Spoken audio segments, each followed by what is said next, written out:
the force of love, the force of reunion, is unstoppable. You can pave over the parking lot, but if you leave that parking lot alone for a while, then it begins to crack and weeds start pushing up through the cracks. The only way you can stop that from happening is to maintain that parking lot forever, keep paving it over. And we've been doing that. We've been paving over our souls forever and ever and ever, more and more and more. But now we're running out of the will to keep paving our souls over. We're running out of asphalt too. We can't do it anymore.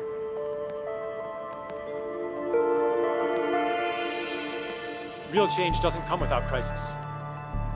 Childbirth doesn't come without crisis. I think that's happening with humanity now.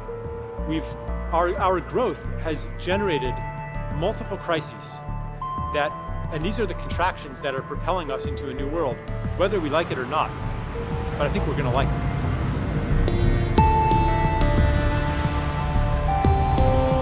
Even though there's been setbacks, it's sort of like when a wave comes in and leaves shells on the beach, you know, and then another wave comes in and leaves more on the beach. And that's the way movements are.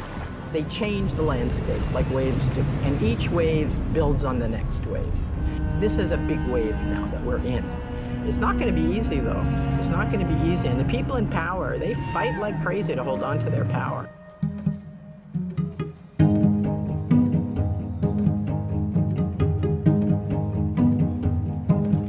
This movement against the Keystone XL pipeline, the Occupy movement, Arab Spring, these are all signalers, I believe, of what is essentially the emergence of the world's biggest and most profound social movement. You know, we know that the system is broken. It was designed that way. It was designed to exploit, and we need a new economic paradigm, one that doesn't sacrifice communities at the altar of irresponsible economic policies for the benefit of the privileged few.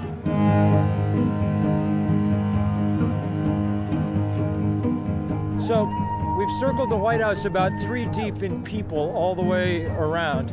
I've just walked all the way around to see the whole thing. It's unbelievable. This hasn't been done before as far as I know. For our time, this is what the civil rights movement was. This is the question on which you'll be counted 50 years and 100 years and 1,000 years hence.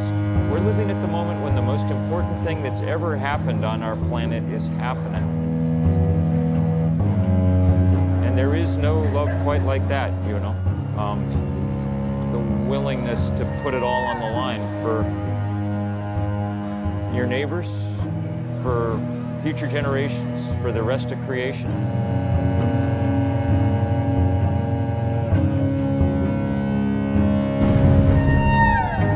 There are moments in history where great civilizations are tasked with reinventing themselves or risking collapse. We have to begin to create the basis of an empathic civilization. I simply do not see how we're going to address climate change, create a new energy regime, develop a sustainable economic paradigm for present and future generations, short of this fundamental shift in human consciousness. But here's where I'm hopeful. We started off with limited empathic distress that extended to those of blood ties. And then we extended empathy to those who had similar religious affiliations. Then we extended our empathy to those who had similar national identities.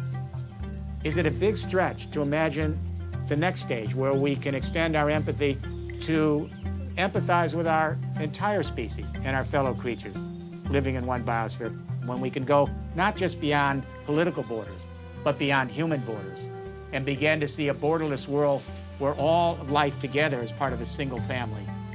Then we really create a love story for the planet itself.